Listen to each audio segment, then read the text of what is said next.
سلام بچه، به ویدیو امروز خیلی خوش اومدید. یه ویدیو عجیب غریب در این حال باحال رو براتون آماده کردیم، یعنی قرار آماده کنیم که با هم دیگه ببینیم و رکوردش کنیم. این ویدیو هم اسمی نداره جز متاهای تاریخ وارزون. البته متاهای تاریخ وارزون خیلی بیشتر از این حرفان، ولی ما روی گانای مانور میریم که بیشترین یوز داشتن یا خیلی دیگه متا بودن و اگه استفاده نمی‌کردی ازش عملا شانسی نداشتی توی فایت ها.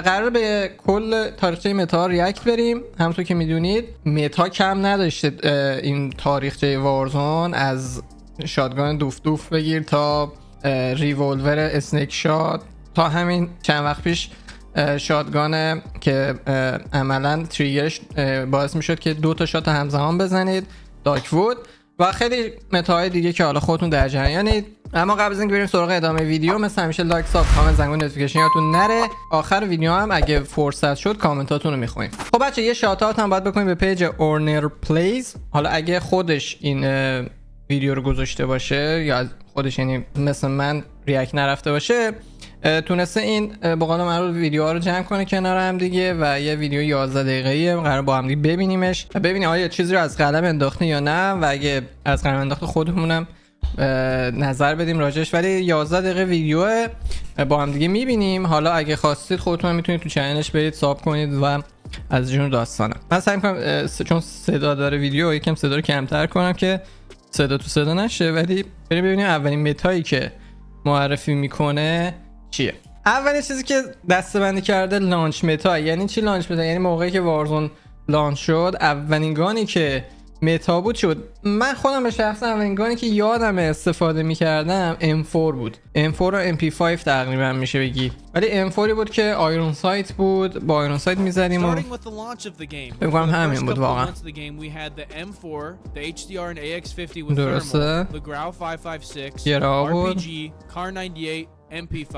Pretty sure I've said it a million times. این MP5 نبود. این MP5 که نشون داد، این MP5 فکر میکنم ونگارد هم هست. درسته؟ ونگارد بود که انتا اتچمنت میتونستی بچین. این فکر کنم MP5 ونگارد. حالا شاید منظورش لانچ ونگارد.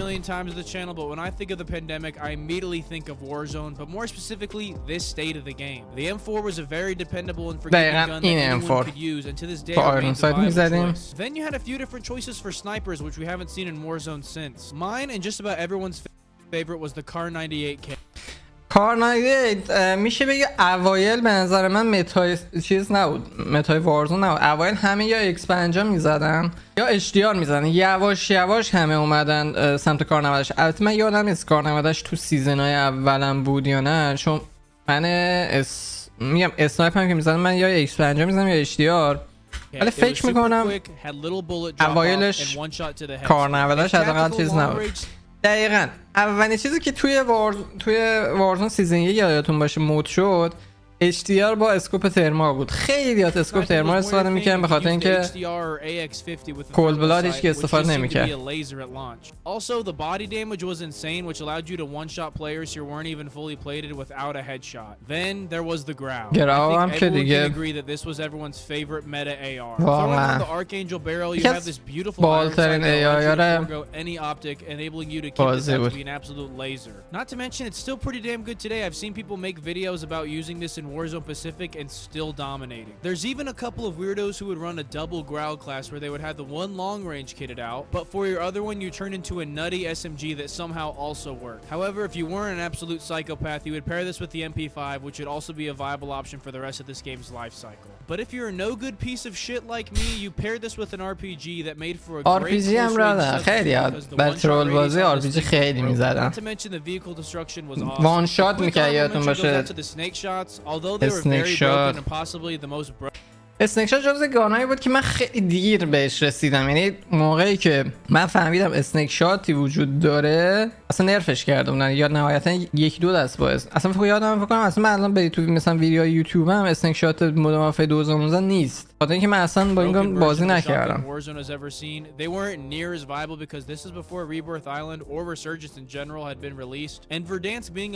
جالبه که هر یه چیز جالبی که من بهتون میگم، حالا من پاز میدم هر اتفاقی هم که میفته ما اینو هی داریم. یعنی هی ریولوره میاد، هی باف دوفتو کیلو آتش زیر خاکستر. یادش بخیر. اوه اینو یادتون هست، اینو یادتونه که اسفل اولی که ریلیز شد یه باگی داشت که تیرش یعنی یه برل یا یه دونه مگزین داشت که میذاش روش تک تیر میزد و اون تک تیر از توی در و دیوار رد میشد، یعنی پرتیشن 100% داشت و یادتون باشه اسنپ شات ور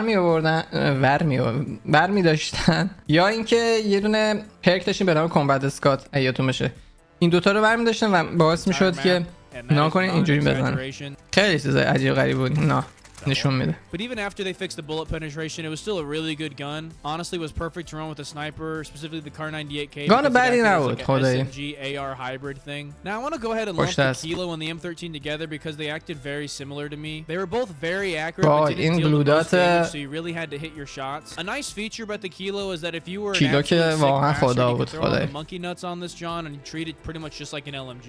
But throughout all this chaos during the state of the game, the absolute most broken gun at the time. MK9. This was another one of those can't beat him, join him situations since this gun was leaps and bounds ahead of everything. اینم جزء گانایی بود که فکر کنم یکی دو تا سیزن قشنگ باف بود. Now we have the Cold War integration era, which is also این زمانی که کولد وار لانچ FFAR which not only changed how the game was played but obviously added way too many weapons into the mix. However, right after Cold War came out, the dominant ones were the FFAR, the Akimbo Diamati, most notably the DMR. وای DMR خدا رحمت کنه علی جوپیروس، واقعا خدا رحمتش کنه، جاش خالی همیشه. اصلا دی ام رو علی جوپیروس میشناسیم ولی واقعا متایی بود که هر سیزن هم می اومدن نرفش میگن بازم متا بود. My least favorite state of the game. For starters, making all the Cold War guns meta is a shameless attempt to get people to buy the game, but aside from that, the DMR اصلا چیز عجیب غریب متایی بود واقعا. The DMR could shoot as fast as you could finger blast the trigger and the MAC-10 had no recoil. MAC-10 هم وای MAC-10 تو ریورس.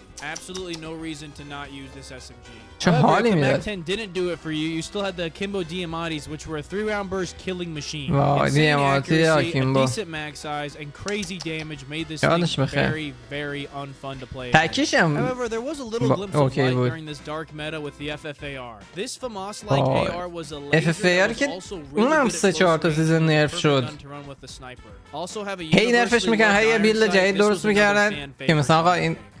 خیلی خفن.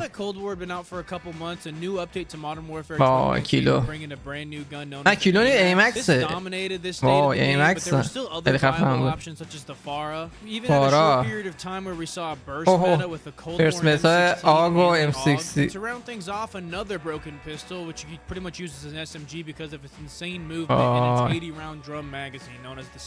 ایمکس. Not the worst meta since the AMAX was very good but actually required some recoil control by the player, which made it a high-risk, high-reward gun. And although the burst meta was broken and extremely annoying, it didn't last long since it got hit with nerfed pretty fast. Yeah, what is that? M16 بود about late spring of 2021. Oh, چی بود این M4 کولد وار بود فکر کنم. The release of Vanguard, and here's where things get out of control with just an absolute hodgepodge of guns in that range. The MG82. Oh, MG82 یا حسین اینم گانه اوپی بود. 100 تا تیر داشت. نوریکویل خارمادر. سوئیس. حتی سوئیس نمیشه بگی متایی بود که مثلا بازی رو از بین بدن، بازی رو هم بال کرده. OTS9 بولفراگ XM4 بود از وای M82 First being the MG82, which had absolutely no recoil and a high capacity for its magazine. This made it a lot of fun to use and made big team wipes at range easier than ever. Then you had the Swiss K3, which was just as good if not better than the Kar 98 and made for a great substitute. It was honestly a lot of fun having two really good bolt action marksman rifles to choose from at the time. Then there was the XM4, which I'm pretty sure remained دلم تنگ شد واقعا. life cycle. It was pretty much the M4 for Modern Warfare 2019, but just the Cold War version. Now we have the Vanguard merge, which completely changed the entire game. The Vanguard guns. Vanguard به نظر من هم خوب بود هم بازی رو خراب کرد. A lot of people love this state of the game, but me personally. مثلا 10 تا اتچمنت بود چی بود؟ پارمون کرد ما. اوون. وای گانا رو. PPSH. Every gun on this list has zero recoil. Like I said, I personally started to take a backseat around this game because I just hated the Vanguard meta. Even though I owned the game, I had absolutely no desire to play it to level up the gun. وای چی بود؟ خدای بازی خراب کرده بود گانش. SMGs we've ever seen in Warzone. They all had insane TTKs, and specifically the Owen gun held its own at mid-range with a 70 اصلا نظرم یکی از دلایلی که وارزون یک خیلی بعدشون اومد مپ کالدرا و ترکیبش با ونگارد بود. You simply had no chance. I know a lot of sweaty Resurgence players love this game, but I simply could not get into it. Now we'll take like spring of 2022. رفتیم برای منافع 2. این LMG چی بود اسمش؟ یادم رفته. Type 100, the NZ41, the Mark 05, Mark H4 Blixen, and UGM8. UGM8. These are all meta and overpowered, but definitely not near as toxic as the meta before this. Somewhere in this window, وای یادش بخیر. اشمام. آجا چقدر زمان زود میگذره. اشمام بریزه. But around this time, like I said, this is about when I stopped playing the game or really caring, so I don't really have much to say about it other than this is when COD really started to go downhill. Which brings me to the launch of Warzone 2 in fall of 2022. The meta is خدایی لانچ مدرن وارفیر 2 و وارزون 2 افتضاح ترین کثافتی بود واقعا. اصلا حال نمیداد گانش. While the RPK and Fennec were dominating everything and were very easy to use, RPK was much better, but just required a little more precision to use. TAC 56 was also very user-friendly, and I think everyone just loves the iron sights on this. Of all the guns through this meta, though, the Fennec was definitely the most broken. Fennec هم فقط سیزن یک خفن بود. In a close-range situation, you always die. Fast forward a couple months where we had Resurgence introduced to Warzone 2, where once again we had a very narrow window of good guns to choose. We had the RAL LMG, the Seiken LMG, the Hemlock AR, Hemlock SMG, and the Lockman sub.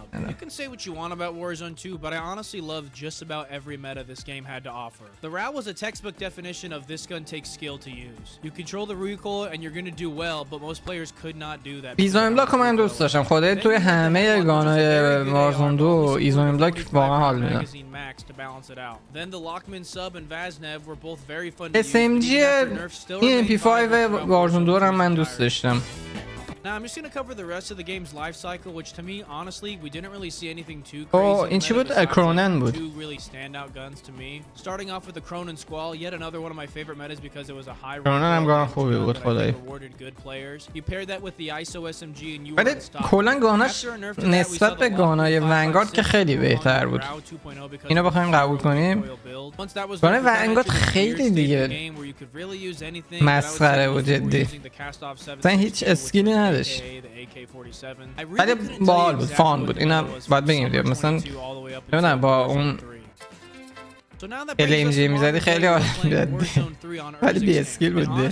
There's a lot of guns in the meta right now as we approach the season 1 reloaded update. I'm sure it's about to change. We're probably going to get some crazy nerfs here first, but these are the guns that we have right now. The MTZ Interceptor, MTZ پاره که BAS-B Battle Rifle, WSP Swarm, WSP-9, Striker, Ram 7, and the MTZ 7.62. With a lot to choose from right now, I think most would agree that the Interceptor, Polymont, and Swarm are at the forefront. The Interceptor has already seen a nerf, but it's still broken. I mean, all it really changes واقعا is that we can't do MTZ من یاد واقعا اون DMR مینداخت. اینقدر نرفش کردم که دیگه هیچ استفاده نکنه. And the Polymont has an insane mobility and accuracy with the conversion kit. However, the other two SMGs offer a little bit more options at mid-range, which I think are better with the Interceptor. And you also have the BAS-B, which has also seen a nerf already, but this thing is also still ridiculous. What the fuck is this? Range, but at mid to close, this also makes a great pair for the Interceptor or the Cat AMR, which I would also go ahead and throw in the meta since it's the only sniper that will guarantee one shot to the head, even without explosive ammo. Just a few honorable mentions I'd like to حتی این ویدیوشون فکر کنم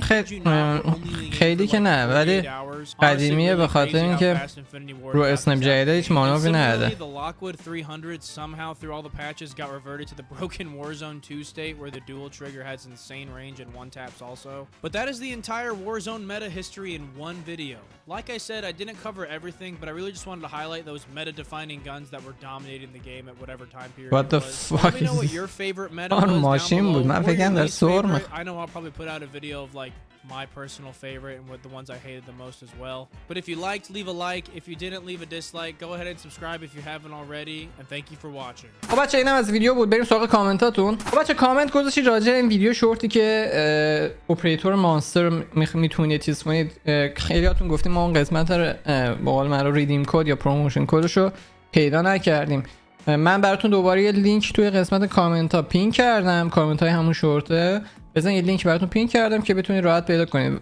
چیز سختی نه، یعنی شما مثلا توی گوگل هم سرچ می‌کردید ریدیم کد کالاف دیوتی براتون لینکش میومد. حالا هر چیزی به هر حال پیداش نکردید، من لینکشو براتون پین کردم، میتونید اونجا پیداش کنید. بچا کامنت گذاشته بودید که راجع به لودات ویدیو بذارم. بچا لودات متایی که دیگه نیومده، یعنی فکر نمی‌کنم تا آخر یعنی مید سیزن، این موقعی که مید سیزن بیاد متای دیگه بیاد. بنابراین انتظار ویدیو لودات نداشته باشید دیگه. هر چی گذاشتیم توی کانال یوتیوب هست، تمام متا توی کانال یوتیوب هست. اگه چیزی رو پیدا نمی‌کنید لینکشو داخل چت توییچ من تعجب اسم اون گانو بزنید، لینک اون گان براتون میاد که میتونید برید داخل یوتیوب پیداش کنید. وقت ندارید بگردید دنبالش، یه همچین داستانی هم هست. بچا کامنت گذاشته بودید راجع ویدیو پرکا که پیداش نمی‌کنیم. هرچی میگم حتی توی اینستاگرام به من خیلی پی ام دادید.